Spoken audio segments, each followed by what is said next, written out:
Hi everyone, welcome all my readers of the Antonym. I am Modhura Banerjee, and today I'm going to be interviewing Kim Shuck.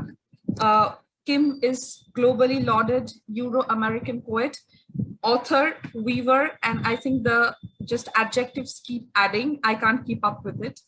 And she's the 7th poet laureate of San Francisco. But yes, now I can claim that she's very, very dear friend of mine and a wonderful human being to be around with. I just love to be around you, Kim. I mean, I just really wish I could be at your place. Welcome to this interview. What really, really amazed me, touched me, and Antonym, the entire team of Antonym was your beadwork.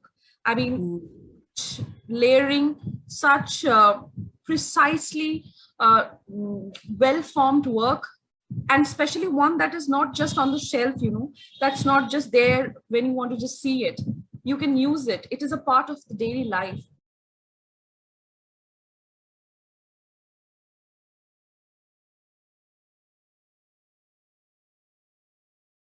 And I would straight go to the very first and the very basic cliched question that one interview could, get on hold to.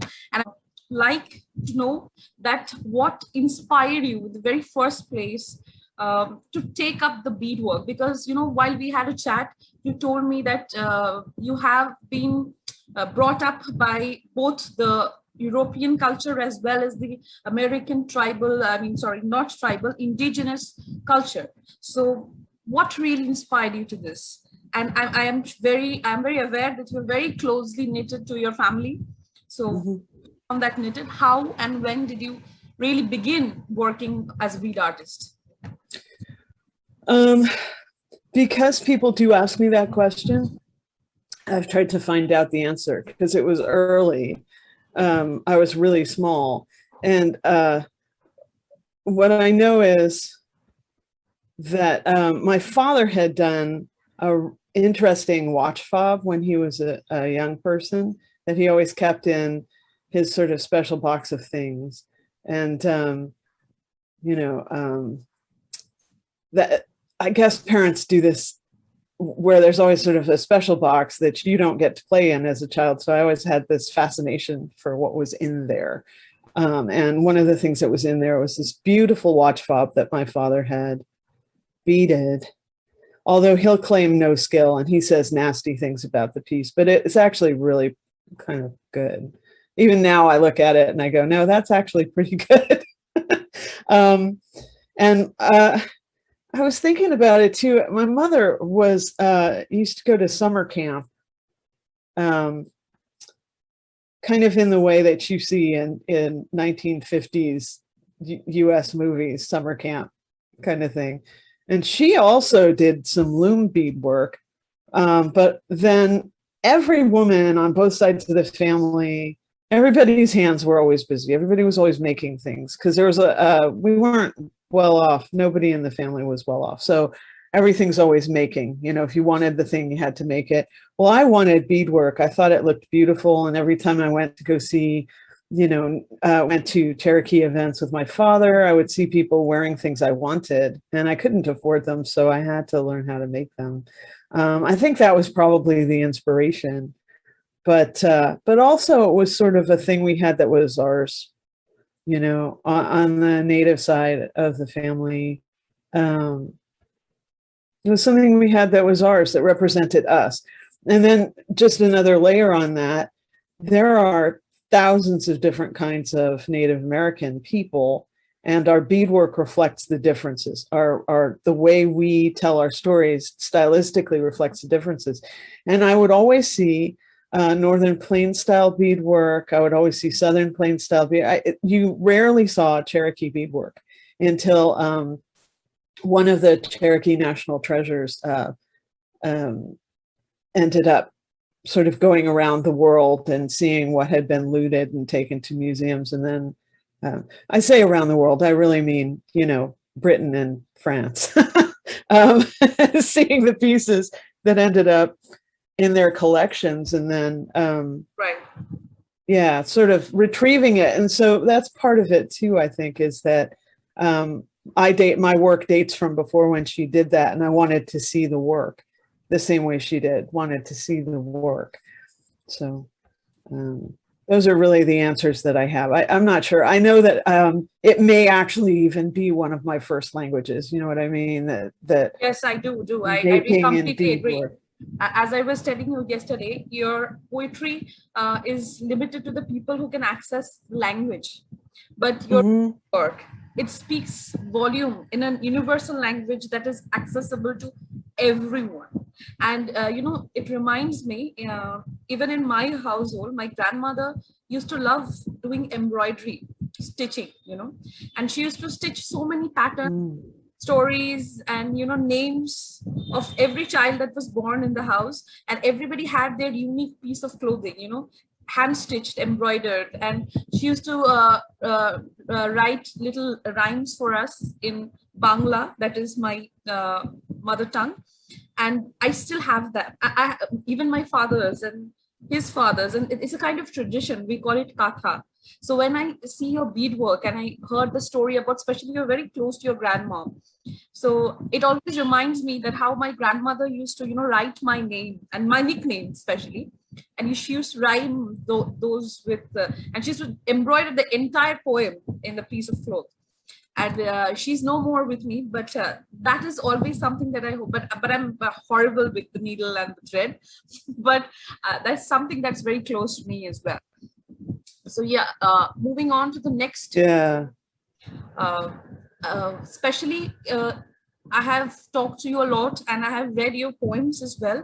And even your work, beadwork, is greatly inspired by animals. And I would like to ask that, does the flora and the fauna, or the environment that you inhabit or cohabit, I would rather say, do you think that rhythm influences or inspires your work, or does it have a very deep connection with you, especially the seasons, which I always find that you always go back talking about the very season and how it changes the way you look at it. So that is what I would like to hear from you. Well, the light literally changes, I imagine it changes everywhere. We're coming into days where the light's very orange. The light comes in at an angle, it's a yellower light. And I've always been very, very sensitive to that, which sort of, as an aside, has been a little stressful for me, because we've been having terrible fires in California, and it changes the light. It's so bad, it's actually changed the light. It was like midnight in the middle of the day at one point, just really dark, baleful color in the sky. But I don't know, I was raised to think of the plants around and the animals around as part of the community. So one thing, I wrote a poem, I think maybe almost 20 years ago now, and I had read it for a performance, and a guy who's indigenous from right here, California native guy, said, "Do you always tell time by the birds?" And I was like, I guess I do, and I sort of like, if there's a certain bird that lives here that if it's been raining a lot and you see them out, the rain is over. It's not going to rain much more, because they don't like their feet wet. Like, they really don't like their feet wet. So they won't come out until it starts drying out. So I guess I kind of take some cues from those things, and always sort of view them as, family. I mean, we've talked a bit about, there was a pair of adolescent ravens that had started coming around, and one of them likes to come share my cashews. Yes. When I'm on the front porch. Yes. He also does things where the first time he did this, I thought he pooped in my purse. I had put my bag on the next to me, and I was rummaging for my keys, and then I put the keys in, and something fell into my bag, and I went, oh. And I looked up, and I saw, the back half of a raven hanging off of the roof ridge, and I thought, oh.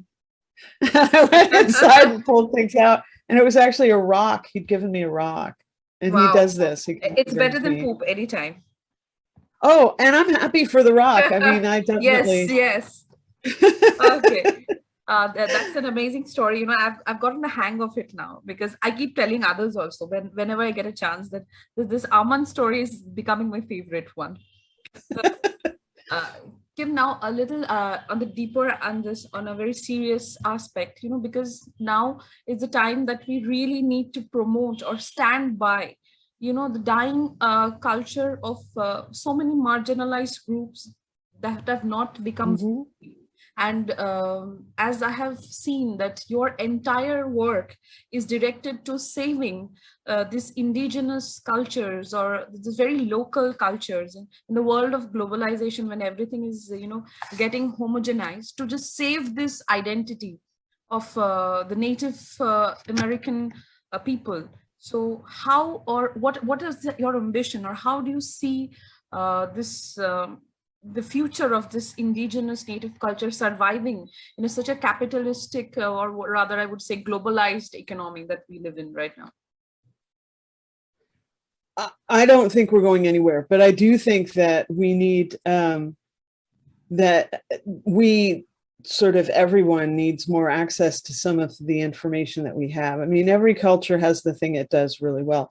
And I would also say that I'm not just directed at making sure that indigenous Western Hemispherian cultures continue. I'm really interested in seeing that they all do. We had, I helped put together a reading a couple of months ago at the San Francisco Public Library of South Asian women writers to talk about their communities and their cultures and the situation that's happening in India.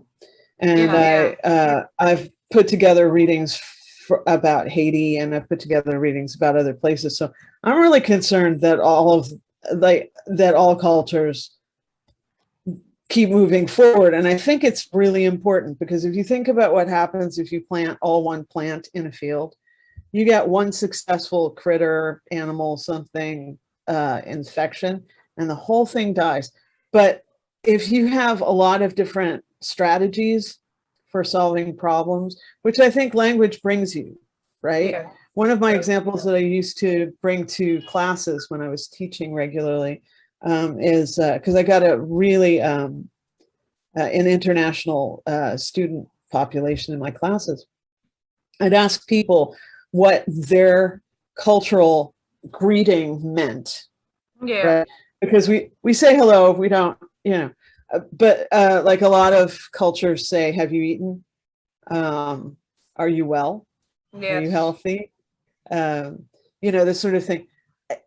There are subtle differences, but there are also not subtle differences because they betray a lot about how a particular group views the people in their environment, right? So I feel like that's a really simple solution, or a really simple example, but there are more complex examples. Every culture has the structure of stories, the things the answers to conundrums that come up in childhood stories, which are all supposed to teach you how to behave in the world. And I think we need all of those solution sets in order to make our way through, No, actually, and it's not just that it's interesting. It's not just that it's interesting, which it is. It's not just that it's compelling, which it is, but I think it's essential. Yes, it is. And I believe, writing local history or, a different history or what we call the historicist approach, like these pieces of poems, beadworks, little songs, these kind of history, if we really look into them, we would find a different kind of world order altogether emerging. Mm-hmm. The stories that have never been told, the stories that have been on the margin and, gradually is getting lost in this race that we are here now. So there I find your work is very, very significant, Kim, and, telling this story, especially you talked about the Southeastern, I guess, Native American culture. Please tell me about that indigenous tribe that you belong to. You would one day you meet a few lines in the language. I would like to keep it on record so that that the tribal identity that you adhere to and little bit of it in that native tongue. I would like to hear that. Sure. Toitsu, Kim Shuck Dagwadoa. I mean, I don't know what to say. I never know what to say, but basically I just said hi. I said the things you say. Hi. Yeah. I hope you're well. My name's Kim Shuck. So And what is exactly the name of that language that you speak? the language, I speak Cherokee. Okay. Cherokee. Yeah. Mm-hmm. And this beadwork that you do, does it? You were telling me one day you made an eye patch for someone, or does it have any ritualistic significance, or it's just artwork that you do? Well, she was suffering. She had cancer and had to have her eye removed. Okay. So I made an eye patch for her. And it's a huge honor too, because yeah, it is. Asking me to do that was essentially asking me to make her face for the world, you know? Yes. People are really uncomfortable with seeing that, an empty eye. Yeah. And so basically I was creating the way people would see her. That's a huge responsibility. I take it very seriously. Yes, it is. No, but what I was asking, Kim, like I've told you this before, I'm sure you've heard it many times. I find there's a resemblance between your beadwork and, the Australian Aboriginal Dreamtime, those kind of things. So that is absolutely a part of a ritualistic, behavior or performance. So I was just curious that is there any connection between, or trying to connect to the ancestral history, or is there a part of ritualistic tradition that the beadwork belongs to? That is what I was trying to ask you. Oh, okay. Well, I think I'm seriously concerned with how energy moves through a tree or a being. You know what I mean? And I think that I've been told that that's also a concern about Australian Indigenous work as well, that's a thing that they do. I'm fascinated by the structures, a spine, the heart, the way that your circulatory system looks like, the inside. I mean, it's not identical because the structure is not the same, but it's the same as a plant. Yeah. So, yeah, I mean, I think anything you do that intensely is by its nature a ritual act. And whether we're conscious of it or not, we're creating something. Yeah. Well, it's not just meditative, but you're plugging into something else. You hear a lot of writers and visual artists and dancers say that at some point it's about not trying to control the process, that things come out of you. So that's some kind of ritual activity, some kind of prayer, so just the other day I had read it. I did a poetry reading at a church, and the pastor bought a copy of the book, and then she asked me if she could read some of my work at her church, knowing that I do not belong to that church. And it was a Christian church, and the Christian churches have done a lot to my people that hasn't been good. She had talked, I don't mind it when people use my stuff, because I think all of it is prayer. You asked me about the beadwork, and a lot of the beadwork we've just discussed about the Aboriginal culture and the Indigenous culture that I had thought that there would be a connection with. So now I would just like to ask you that there's always very dominant animal imagery that we talked about. But tell me something, Kim, that does this beadwork somewhere connects with your personal life or personal struggle, or it is just a kind of artistic exercise? Or do you find that every artist finds a way of exerting the personal presence or signature style in their work? So where do you place the beadwork there? Do your personal life or your personal experiences influence the beadwork that you create? Yes. I don't know how to say it. I think it's,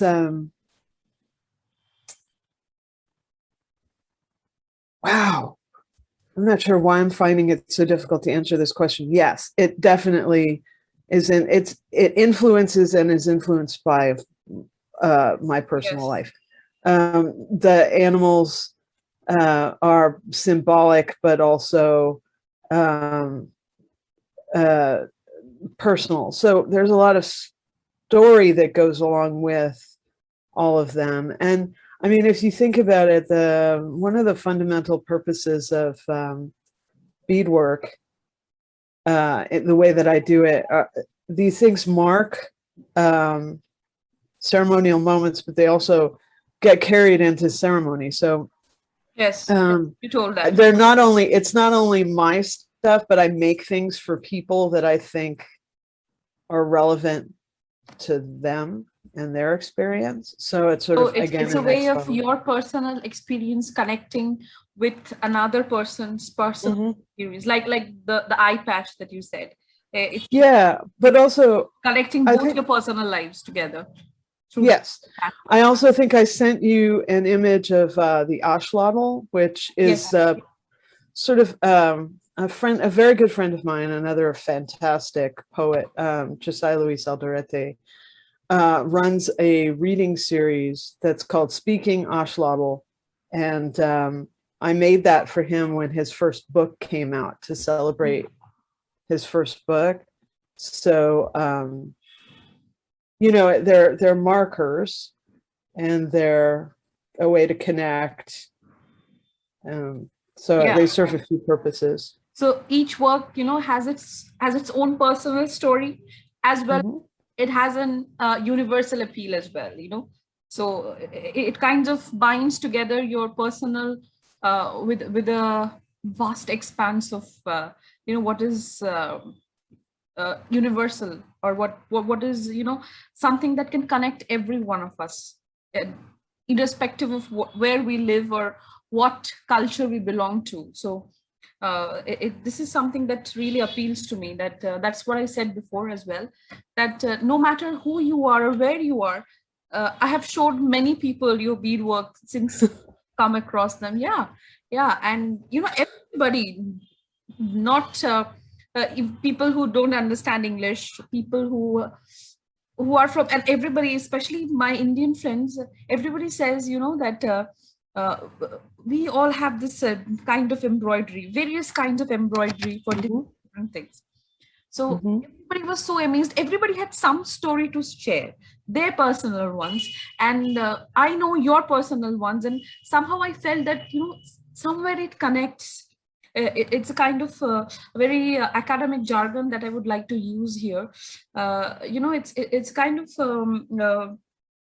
it's a kind of objective correlative, that you see something, it takes you to another thing that's completely not related to it, but it kind of inspires you or brings back to your memory. Just as I said, that it brings back to me all the embroidery works done by my grandmother. It's completely not related to you, but that seeing your beadwork takes me back to her stories, her things, and a completely different childhood that you're completely unaware of. So that is the wonderful thing about your beadwork. So I was just interested to know that how much of your personal life, gets expressed through, or sometimes, we try to escape through art, all the personal pain and agony. Because for me personally, when I'm very upset or disturbed, I just like to take up the brush and paint, not knowing what I am painting or what. It's a kind of escape into another kind of realm.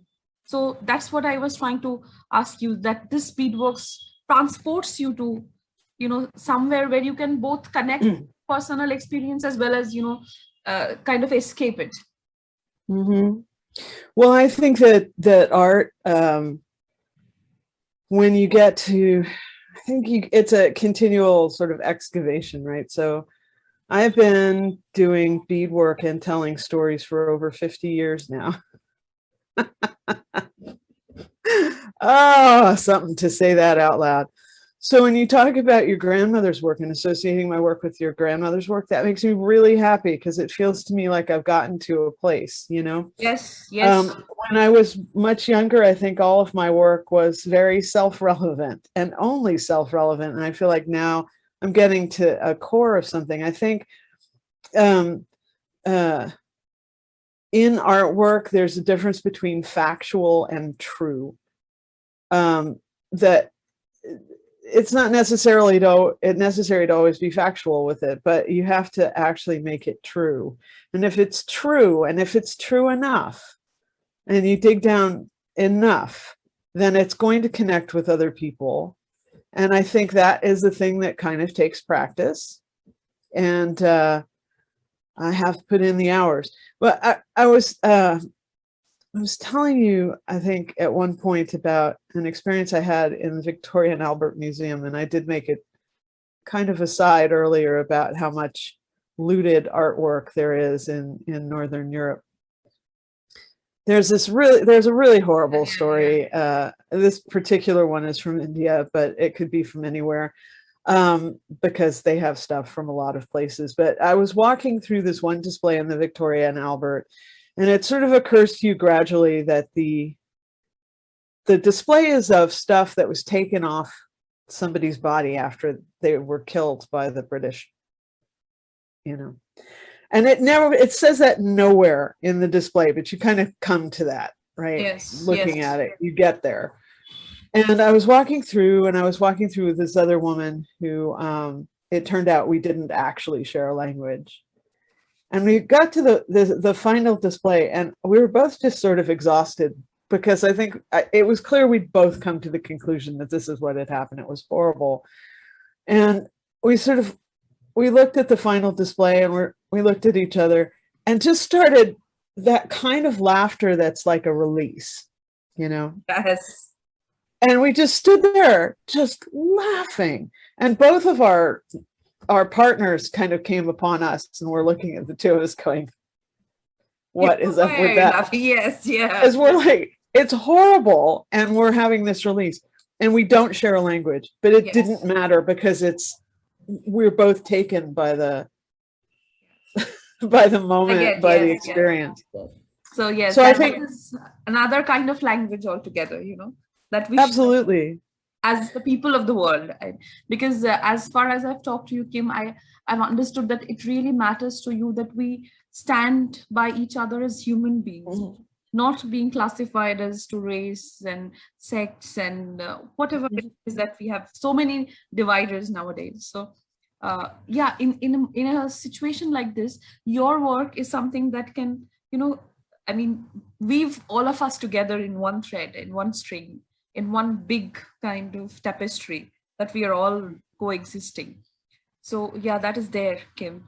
And this is something that I really, really love about you and everything that you, I mean, try to project to this world, that you don't think of the barriers, you think of the big tapestry that we can all be in one art beadwork. We can all be one of your beads together. Or one of somebody else's words, you know, as long as we're doing it together. There's a huge difference. And this is I think the thing that I come back to around that whole, like, art out of its context, art sort of looted and taken. There's a real difference between sharing your work with one another, you know, and sort of unwillingly sharing your work with one place. It's a really different experience. So I've really enjoyed reading through the Antonym and seeing what people have shared, you know, and that was quite a gift. I'm honored to be included, but also, like, I feel like there's an aesthetic for the magazine that definitely goes with this sense of universal humanity. You know, I happen to live in a really privileged place, and I'm extremely well taken care of. It's not always been that way, and it's not really usual for women from my community. Women in my community vanish and get killed a whole lot. A lot. And I wrote a whole book about this. But And I'm very without being, persecuted, yeah. if I may use that word, because here, if anybody tries to, like raises the voice of resistance or try to tell the truth, there are consequences. And I guess that it's everywhere, because if you're trying an anti-establishment stance, you will be questioned, harassed, taken to task, I guess. I mean, there's so many layers of harassment that is there. So I've had my life threatened, Modhura. I've had my life threatened. that's, I mean, really, for writing sad poetry. and brave. And just think how a poet can just like that, destabilize such a crackdown hegemony that they all believe that they are, pushing us towards. They're afraid of They do. Poet. Can you just imagine? And they have so much of power at hand. They have the money, they have the they have the law, they have the weapon, they have everything. Still, 2 lines of poetry is enough to destabilize them. That's also another language, the language of resistance, I think. Well, you look at it, it's a job. Poetry is a job that's underpaid. It's underappreciated in some places. And then other people, it's the thing that keeps them alive. So you think about it and you think, well, anytime there's a seriously tyrannical political system, they really kind of want to crack down on the poets and the artists. Why is that? If it's so unimportant, why does it get why does it get persecuted? And why is it that like the colonial powers come and take the art? What is it about the art that makes it that important? If you think about it, it may actually be one of the more important things that we do as human beings. And I mean, it is underpaid, but surely touches millions. Right. Just like that. It's kind of a calling in a funny way. I know a lot of artists and poets who would not be doing it if they had any choice, because it's not an easy life. It's much easier to just find a job and do it. I've done that myself. What we say, that's a joke, because I'm myself a professor, that when you can't do anything else, you teach. So, I've been a professor as well. I think that's one of the greater callings as well. It's also underpaid. Severely underpaid. And undermining as well. It is. I mean, it's context. Yes. I just feel one of those tip points. If you get to narrate the story, as a professor, as a poet, as an artist, however you do it, if you're the narrator, that's an incredible piece of power, isn't it? It is. Since time, Kim, since historic time, I think the most powerful position has been with the person who owns the narrative, who is in charge of the narrative. Because that's how the history goes down. And I think it's always been in the wrong hands most of the time. Frequently, the people who want to be the narrator shouldn't be narrating. Yes, I mean, shouldn't be there at all in the picture. Exactly. There's a sort of a thing. In my head, it's maybe a Cherokee thing or maybe an Indigenous First Nations thing, whatever. But I know that when I was little, I was taught that the person who wants to be in charge should probably not be in charge. Yes. Okay, Kim. The last question that I would like to ask you: who have been your mentors in the journey of this long, you are saying almost 50 years you've been into this? Who have been the most powerful, the most strongest influence on your work or journey? As because we all need mentors as we grow in a kind of art. So who are your strongest mentors? I was very lucky because I had both of my grandmothers were alive when I was little, and 2 of my great grandmothers. Oh, so wow. We're cranky women and we stick around, sort of generally. So I had being cranky and sticking around. So I had a lot of input from women in my family, obviously my mother also, for different reasons. we have a complicated relationship, but you know, we talk to each other on the phone on the regular, and I go by and see her. She's, you know, definitely another cranky woman who sticks around, Yeah. and I value that. I think that every mother and daughter have very, very complex and layered relationship. But yes, we do talk Complicated to every day. Yeah. But yes, but that doesn't mean that, you know, it's very heavily complicated. Oh yeah, no, she and I have some funny moments. Although I think we're coming to some real peace now that I'm in my mid-50s. I think my mom and I are coming to some actual peace, Yes, which is great. yes. But anyway, so definitely family. But then in nursery school, I had a woman who people don't really know about outside of San Francisco, but her name was Nina Yonkelson, and she was my nursery school teacher and was really important to me. One of my first art teachers.